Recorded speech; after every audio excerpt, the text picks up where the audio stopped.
Esame Kačerginėje, Prano Mašioto šeimos aplinkoje ir yra veikianti Prano ir Jono Mašiotų palikimo puoselėtojų draugija, kuri jau 20 metų rūpinasi šitą erdvę. Ir tada štai pernai pamatėme mums tinkantį vieną projektą – viešųjų erdvių atnaujinimas ir infrastruktūros sukūrimas. Ėmėmės rašyti projektą, turėdami tikslą tai šitame dideliame senų medžių pilname parke kurti erdvę tinkančią labai daug kam. Panaudojimo prasme ir funkcijų prasme ir žmonių, kas joje galėtų lankytis ir sau rasti kažkokią tai veikimo ar poilsio būdą.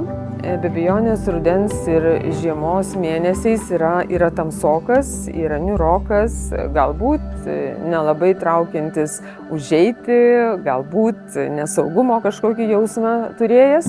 Tai mums buvo labai svarbu šitą pašalinti, tokią aplinkybę ir padaryti jį traukiantį mus ir rudens vakarais, jo labiau, kad parkas ne tik tai tamsėja, bet jisai gražėja savo lapų spalvomis, nepaprastai spalvingi mūsų rudeniniai klevai.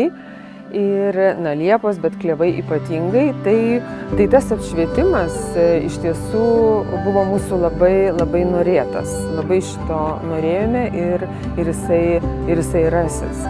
Ir tiesa, taip labai svarbu mums buvo šitame parke parodyti ir Kačerginės miestelio, ir Mašiotų šeimos istoriją.